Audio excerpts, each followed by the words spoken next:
د پاکستان او بھارت کشیدګۍ وروستو یو ډېر مهم پیشرفت په خطه کې مخې ته راغلی دی. هغه که سیاسي لحاظ سره وکتلی شي یا دفاعي لحاظ سره وکتلی شي. اول که موږ په دې خطه کې د افغانستان متعلق خبرو کوو، نو چې کله پاکستان او بھارت ترمنځ د کشیدګي شروع شوه، نو افغانستان پوزیشن واضحه نه. یو طرف ته خو دا ویل کېدل چې په افغانستان کې جشن منځلی شوی دی د پاکستان په ګټه باندې، خو بل طرف ته چې کله صدر ابراهیم د بھارت دوره وکړه په 3 مای باندې دغه خبره مخې ته راغله، نو د هغې متعلق دا ویل کېدل چې طالبان اوس هم د بھارت سره ملګري دي، او دا تنقید د نه مخکې پاکستان هم په طالبان حکومت باندې لګو چې بھارت خپل سلیپینګ سیلز کولو کړي دي په افغانستان کې، او چې کوم ټي ټي پي بي ال یا نور دهشتګرد تنظیمونه دي هغوی ته ټریننګ ورکوي. خو بل طرف ته دا هم ویل کېدل کوم چې صادق خان د افغانستان دورې کړې وه، هغه دا یقین دهاني ورکړې وه پاکستاني حکومت ته چې طالبانو سره هغه مکمل مثبت خبرې شوي دي، او طالبان اوس هغه نه دي چې هغه بھارت سره ودرېږي. لږ وخت دپاره د دواړو ملکونو ترمنځ کشیدګي راغلې وه د پاکستان او د افغانستان، خو اوس هغه صورتحال ختم شوی دی، او یو ځل بیا افغانستان چې دی هغه د پاکستان سره ولاړ دی، ملګری دی. بیا په دې موجوده حالاتو کې بھارت باندې تنقید کېده، هم افغانستان باندې، او ډیمانډ هم کېده، او دا هم کېده چې تنقید به پې هم کېده، الزام به پې هم لګېده، او دا هم ویل کېدل چې پوزیشن یې واضحه نه دی. چین چې کوم د پاکستان سره په دې جنګ کې ولاړو، هغه بھارتي هغه د افغانستان خارجه وزیر او پاکستان خارجه وزیر بیجینګ ته راوغوښتل، او په دغه سفریقي ملاقات کې مهم فیصلې مخې ته رالې. ښکاره خبره خو په دې کې دا وشوه چې دواړو ملکونو ترمنځ یا درې واړه ملکونه چې کوم دي دا به یو بلاک جوړېږي، دوی په تجارت سیوا کې سی پیک چې کوم منصوبې دي هغه به افغانستان پورې غځولی شي، او د دغې په ذریعه باندې په سنټرل ایشیا ته چین چې کوم دی هغه تجارت کوي، او دغه شانتې نور مختلف شعبو کې به تعاون سیوا کولی شي. خو په دې کې د ټول نه اهم خبره چې هغه دا شی ده چې د ټي ټي پي لخوا چې کوم پاکستان ته سکیورټي خدشات را مخې ته اوس بدامني وه په پاکستان کې، بیا که د سی پیک منصوبې وکتلی شي په پاکستان کې چې هغې ته به مختلف وختونو کې چینی کمپنیانو باندې یا هغه ځای نه چېرته چې چین کمپنیانې کار کوي، هغه که داسو ډیم شو یا کراچۍ کې چینی سفارتخانه او قونسلخانه باندې حمله شوې وه، یا دغه شانې بشام حمله کې چینی انجینران چې په نښه کړی شوي، نو چین ته په دې باندې ډېر خدشات وه، او افغانستان وزیر خارجه په دې باندې کېنو چې ټي ټي پي کنټرول کې خطه کې د سکیورټي لپاره د امن برقرار ساتلو لپاره د افغانستان کردار ادا کړي، او د دې نه بعد به افغانستان سره هر قسم تعاون کېږي، ځکه افغانستان دا وخت یقینا چې یو مشکل دور نه تېرېږي. په دې باندې دوی متفق شول، افغانستان هم پاکستان او چین ته دا یقین دهاني ورکړه چې موږ د دواړو ملکونو سره ښه تعلقات ساتل غواړو، تجارت سیوا کول غواړو، امن په سلسله کې ورسره کردار ادا کوي، چې څومره مسلې دي خبرو اترو په ذریعه باندې به حل کولی شي. او د دې نه بعد دا تاثر میلو شو چې چین، پاکستان، افغانستان اوس په خطه کې یو بلاک په صورت کې مخې ته راځي، او چې کوم مسایل د دې ملکونو ترمنځ هغه به اوس حل کېږي، او دغه اتفاق، اتحاد یا د بلاک چې کوم دی د چین، پاکستان، افغانستان دا اوس بھارت دپاره د زغملو نه دی. ځکه که ریسنټلی موږ بھارت وګورو نو یو ډېر غټ سیټ بیک ورته میلاو شوی دی د پاکستان سره کوم کشیدګۍ دوران، او د هغې نه بعد مودي چې کوم دی هغه بار بار دا دړکه ورکوي چې پاکستان خلاف به شروع شوی اپریشن سندور جاري ساتي. که اوس موږ دغه طرف ته راشو، اپریشن سندور به جاري ساتلی شي او که نه. بھارت ته دغه شکست یو داسې و چې په سفارتي سطح باندې هم ناکامي و په ټوله دنیا کې، او سیاسي سطح باندې که ملک اندروني ته ور وکتلی شي نو د آر اس اس، د بي جي پي او د مودي په مقبولیت کې کمی راغلی دی، او بل طرف ته د هغې کانګرس سیاسي فایده پورته کوي.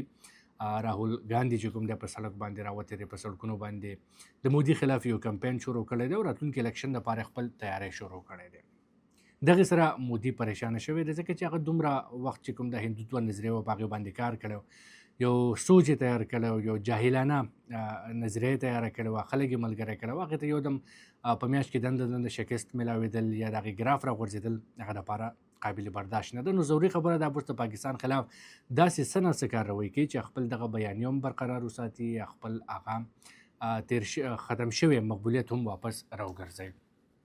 بھارت سره اوس دا وخت ویل کېږي چې دوه آپشن دي. یو خو بھارت دا دی چې هغه د ټکنالوژي وار چې کوم دی هغه د نصف پاکستان خلاف کې، د چین خلاف هم کې، د دې په شا سره مغربي ملکونه هم ولاړ دي. هغې ته راځو، خو د هغې نه مخکې به دا خبره کوو چې اپریشن سندور به بھارت جاري څنګه ساتي. ګوره یو خو دا ده که ډایرکټ حمله شي نو هغه چین په بھارت په پاکستان باندې نشي کولی، ځکه چې د هغې ورته یو داسې جواب میلو شوی دی چې په ټوله دنیا کې بھارت رسوا شو. بھارت سره دویم اپشن دا چې کوم پراکسس دي کوم دهشتګرد تنظیمونه دي د هغې په ذریعه باندې پاکستان کې کاروي نه کوي. تېر ورځ چې کوم بلوچستان کې سکول ماشومانو باندې اټیک وشو نو هغه د دغه سلسلې یوه کړی ده. هم په دغه طریقه باندې به بھارت بیل یوز کوي، ټي ټي پي به یوز کوي، بي ال اف به یوز کوي، په خیبر پښتونخوا بلوچستان کې به کارویانې کوي. نو بھارت دغه میشن استعمالولی شي، دغه طریقې استعمالولی شي او دې حوالې سره پاکستان سکیورټي ادارو هم خدشات څرګند کړي دي او دا ویلي دي چې موږ به د دغه هم برپور جواب ورکوو. بل طرف ته که د ټکنالوژي وار خبره موږ وکړو نو که موجوده جنګ کې وکتلی شي بھارت سره د روس ټکنالوژي هم وه، د اسرائیل ټکنالوژي هم وه، د فرانس هم وه، د امریکې هم وه، ایون د برطانیې ټکنالوژي ورسره هم وه. پاکستان سره د چین ټکنالوژي وه او د ترکیې ټکنالوژي وه. په دغه جنګ کې ښکاره شکست میلو شو. د فرانس رافال طیارې راغورځېدې، د اسرائیل ډرون راغورځېدل، د روسي S-400 ایر ډیفنس سیستم تباه شو. د دې نه مخکې روسي میګ 21 طیاره چې کومه په 2019 کې هغه هم راغورځېدلې وه. او چې کوم ریډار سیستم یا نور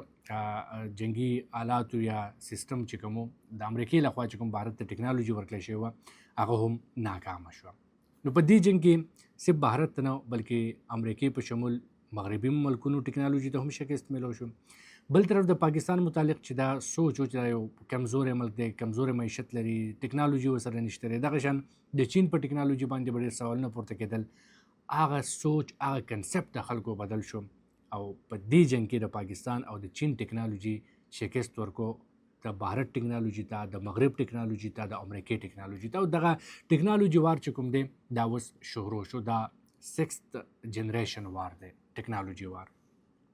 په دې کې به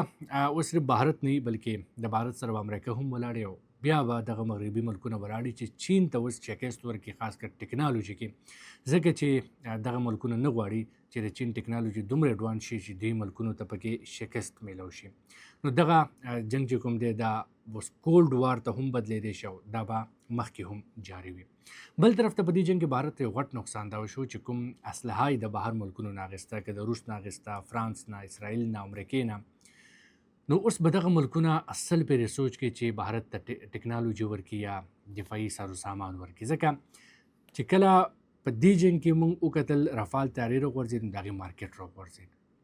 دغه ملکونه که بھارت ته ټکنالوژي ورکوي، وسله ورکوي، فایټر جیټ ورکوي، هغه په جنګ کې راغورځېږي نو د دې نقصان ډایرکټ دغه ملکونو ته یا د هغې اسلحه ساز کمپنو ته دی. نو اوس به بھارت ته مشکلات وي د دغه ملکونو نه اسلحه اخیستو کې. بل طرف ته که موږ چین وګورو چې جیټن-سی د دې نه مخکې په جنګ کې استعمال شوې نه وې، په ړومبي ځل استعمال شوې. رافال طیارې راغورځولې، 40% د هغې شیر کې اضافه وشو او د هغې مارکیټ بروخود ویلیو سیوا شو او دفاعي صنعت کې چین ته فایده میلو شوه. نو چین، پاکستان، ترکیه هم په دې کې یو غټه کامیابي حاصل کړه. نو دغه ډېر مهم پیشرفت و د پاکستان حوالې سره، د افغانستان او چین بھارت حوالې سره چې په پوره خطه کې دا وخت سیاسي منظرنامه څنګه روانه ده او د دنیا سیاست یا د دنیا د خلکو سوچ دا وخت د پاکستان متعلق څه دی، د چین متعلق څه دی، د افغانستان او د بھارت متعلق څه دی. وختاً به وختاً په دې کې به اپډیټس راځي. زه به تاسو سره خپل هم د دې چینل تحسین الله تاثیر د لارې شریکوم. خو تاسو یې وړوکی غوندې ریکویسټ دی که تاسو زما چینل سبسکرایب کړی نه وي نو پلیز دا سبسکرایب کړئ.